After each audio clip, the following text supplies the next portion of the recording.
Thank you. Joining us now, Middle East Intelligence Analyst and founder of Inside the Middle East, Avi Melamed. Thank you for your time this morning. I want to begin with a bit of breaking news or developing news. A top Hamas leader has been killed. This happened south of Beirut by an Israeli drone strike. What more can you share about who this was and the significance of taking out this Hamas leader? Hello, Moni. Thank you for having me. Yeah, we are talking about Saleh al-Arouri. Al-Arouri is a very senior figure within Hamas. He's actually second in command to Ismail Haniyeh, the head of the Hamas political bureau.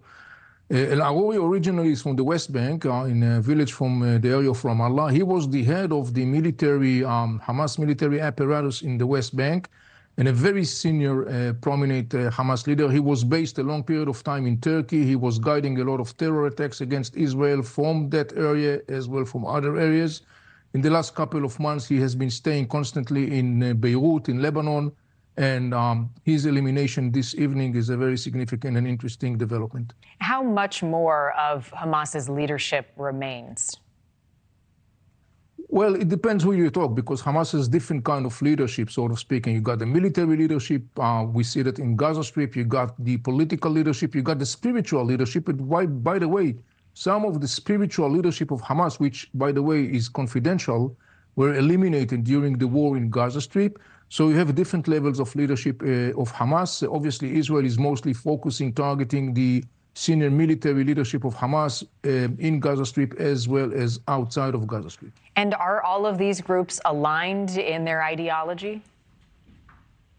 Yeah, when we are talking about Hamas for itself, of course, it is internally, it's kind of like a line. But when we are talking about different groups, and we have to differentiate between Hamas and Hezbollah, for example, the Lebanese-based Shiite organization, they do have some things in common denominators. For example, they do vote to eliminate the state of Israel. They are massively supported and financed and armed by the Iranian regime.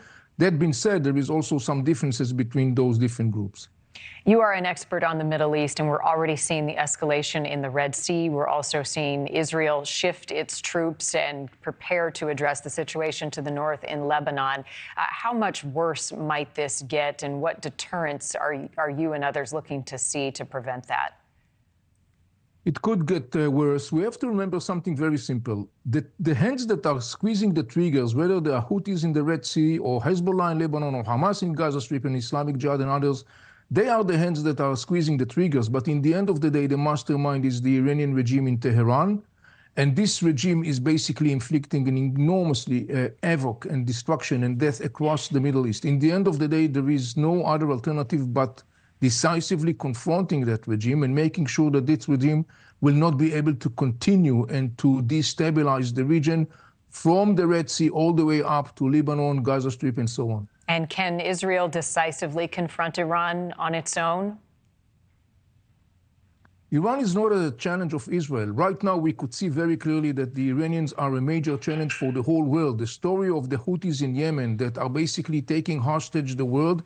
Iran is currently taking hostage the world. You know, I'm saying that Gaza Strip, Hamas, Islamic Jihad, one of the proxies of Iran, are taking hostage Israelis.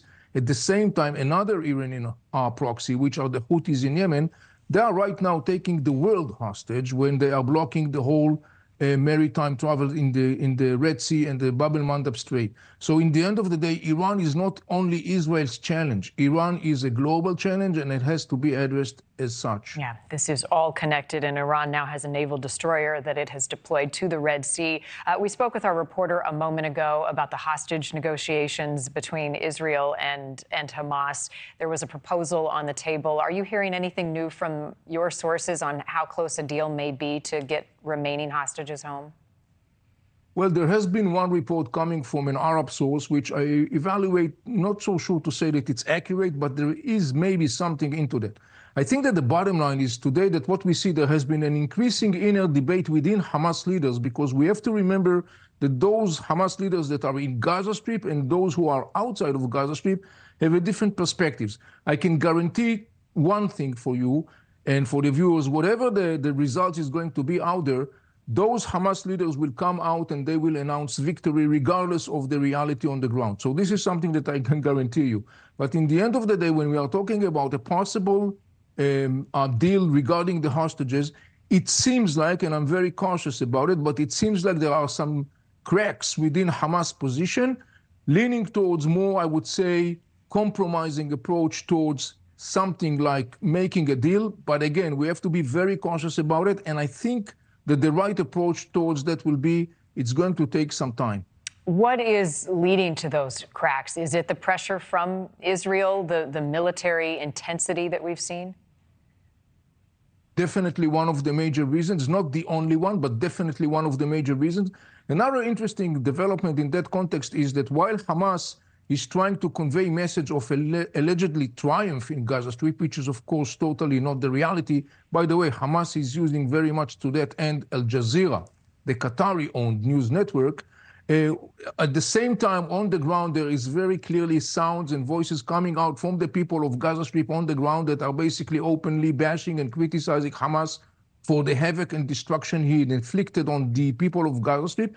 And by the way, those voices are coming also from the Arab world. So I think that we are looking at a cumulative process where different factors, the Israeli pressure on the ground, the growing criticism in the Arab world and the Palestinian street, that in the end of the day, kind of like, I would say, put more and more Hamas leadership in Gaza Strip under a growing pressure to become more flexible, I would put it this way, in order to put an end or to find a way out that will enable them somehow to exit this whole story and to be able to announce victory. Again, they will announce it in any way. Right. Incredibly complex. Thank you, Avi Melamed, for your perspective on this.